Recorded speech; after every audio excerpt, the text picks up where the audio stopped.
Obviously, we have back Ryan Couture here on the program. Goiti Yamouchi coming up here, Bellator 162, October 21st. Last time Ryan was out was his Patrici Freire fight back in January. It's been a while. You know, it's like 10 months in between your fights. For a while, it's because Bellator couldn't get you fights. Like, they just didn't have enough depth in the weight class. Is that still the situation now, that they still don't have enough depth to get you more active throughout the year? No, they got plenty of depth, and they're doing a lot of shows. I know for this one, I wasn't even interested in looking for a fight for quite a while after how the last one ended. Mm-hmm. You know, I had some things to work through, you know, with the concussion, and then just with me feeling ready to really jump back into training and kind of getting my mind right to really give it 100%. So, you know, it took me a few months to kind of work through that process, and then once we put the feelers out that I was ready to come back, it didn't take them long to find me a fight at all. How bad was the concussion at the end of that last fight? Was it really something that you really had to stay away from the sport for like 2 or 3 months to get your head, get your brain time to rest and relax, or was it something else? It was the first time I've really been completely put to sleep like that. I think I was out for almost a full minute. So I don't know how much of it was really concussion symptoms and how much of it was kind of in my head, but I definitely felt for a while like I didn't have my normal focus and I felt a little more absent-minded than usual and easing my way back into training and kind of trying to stick with that protocol that the doctor gave me, sort of a rough outline of, starting light and ramping up. I was very, I think, kind of paranoid and cautious that, anything that felt a little off at all, if I felt like I maybe was lightheaded, I would start second-guessing myself. So it took me a while to just get comfortable and to really believe that I was better. So whether I really was dealing with a lot of symptoms or whether it was psychosomatic is anyone's guess, but it definitely was a process for me to kind of feel ready to jump right back into full-on training. So that time off, though, you tend to lose timing and skill sets and all that stuff. How hard was it for you when you started actually coming back into it and getting some training in, that you were like, wow, I'm a little bit behind now? It was tough. I had some rust to clean off. One thing that helped was my kind of segue back into sparring was jumping in and just giving rounds here and there to teammates that had fights coming up and trying to give them a specific look and so that way you're not doing round after round after round, really grinding it out. I was just jumping in the fresh guy here and there and getting to kind of test the waters a little bit, and that I think helped my confidence a lot. And then when I started going back into team practice full out, every time I get hit with a stiff shot, I'd stop and think like, ooh, was that okay? And every time I took a good one and took it well, I was like, okay, I'm doing fine. I'm back to myself. And, so just over time with repetition, everything kind of cleared up and I started to really believe in myself again. And I think that was the biggest thing. So when they gave you Yamauchi, was he Yamauchi? Was he the only name they gave and said, this is the guy you're going to fight? Or were there a couple names in there and that was the best matchup for you in the process? He was the one that they offered. They didn't really give me any A, B, or C kind of. I'm sure if we had asked for something different that we could have got it, but I took a look at the tape and it's an exciting matchup. I like the way that our styles clash and he's a very accomplished guy, talented dude, and a hell of a finisher and a grappler. I haven't fought a guy who's as willing to grapple as he is in a long time, so I'm excited to test myself against someone who's so good on the ground.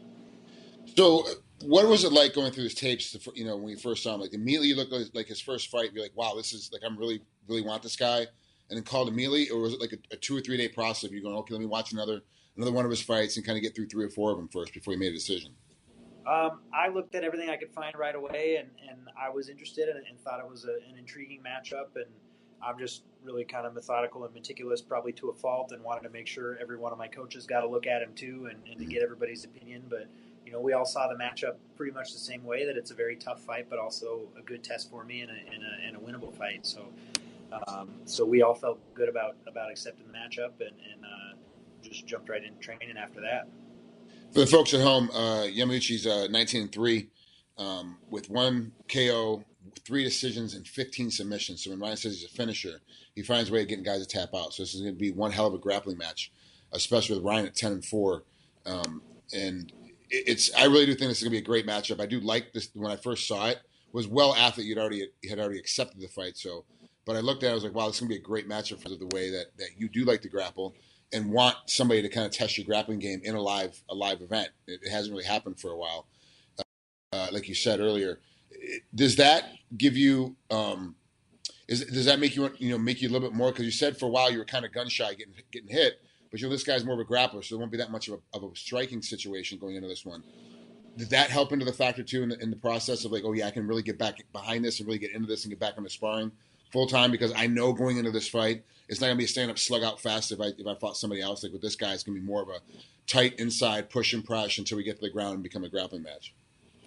Yeah, I mean he's a good striker too, and some quite a few of his fights have played out predominantly on the feet. He'll get guys worn down there, and then when he gets that, quick to latch onto that finish. So I'm not looking past his striking game at all. That said, he's not a big power puncher, a big knockout artist. So barring me doing something dumb and running into a head kick, I don't see him being a huge threat to finish standing. So that gives me a little more confidence coming forward and trying to play my pressure game, knowing that I'm less likely to run into that big one punch bomb that I've had to worry about in quite a few matchups in the past. It kind of seems like, just from the outside and kind of remembering who's in the room, that Robert Follis would probably be the best training dummy to get you ready for Yamouchi. Did you actually roll with him a lot to get ready for this? But he's also the head coach, so he's got other people he's got to deal with as well. So was there a lot of time you're like, hey, Robert, we're rolling just to get prepared, or did he give you bodies that mimic the style as well? No, he helped me pick out the right bodies to work with. He's obviously an incredible grappler, but he's also a hell of a lot bigger than Yamouchi. Yeah. So trying to move all that extra weight around would have potentially been detrimental. But we have a few guys here at the gym that are able to give me a really good look. I've had a lot of good sparring rounds with Noad Lahat, who's got his fight coming up with Bellator in November. He's a phenomenal grappler and a good striker as well, and has really pushed me. And I've had quite a few frustrating days with him where just solve that puzzle's been the trick. So he's been great. And then Dominic Tim, one of our amateurs, has given me a lot of good situational work. His style mimics Yamouchi really well. Also, you mentioned all the submissions that Goiti has, but I think like 10 or 12 of those are rear naked chokes. His back attack is phenomenal, and Dominic's a killer from there too. So having that confidence that if I can get Dom off my back and get Noad off my back and these guys, that I'm going to be able to survive anything that Goiti throws at me. So the biggest thing for me is just maintaining focus, and he seems to kind of like to lull guys in and get you relaxed, and then he explodes on stuff. So I just have to stay sharp and make sure my head's in the game the whole time and really be ready to shut down his attack, and I'm feeling good. Your face looks a lot thinner than the last time that we spoke. Have you lost a lot more weight, or have you adjusted diet, or what's going on? Because it seems like you're almost at weight now. Because there was such a long break between the fights, I had put on more weight than I normally do. So I came into camp heavier than I like, which prompted me to get on the diet a few weeks earlier and a little more aggressively than I normally would. So I'm coming in now. I'm feeling a little bit ahead of schedule and feeling lean and good. Lean and grouchy and mean and ready to go. Yeah, typical, normal stuff. Yeah. How's the? And I mean, obviously, we talked extensively about your head, but how's the injury prevention been going from like knees and elbows and fingers and hurting ankles and stuff? The prevention going through this training camp, because you took some time off, and that's one of the other things. Guys that take a lot of time off, they lose timing. They got to shake off a lot of rust, like you said. But then there's also that I know I can go harder, so I'm gonna go harder right now because I know I can. And then they end up getting hurt because their muscles and joints aren't ready for that extra impact. So did you have to do anything extra to prevent injuries throughout the training camp? No, just the same old kind of listen to my body, and when things start to feel banged up, dial it back a little bit. I think the fact that I got to be a part of some of those other guys' training camps and ease my way back into the team training helped me sort of ramp that up and minimize some of that risk by being able to ease in when I didn't have anything on the line, and I could go as hard as I felt up to, but I could take steps back without feeling like I was getting behind schedule.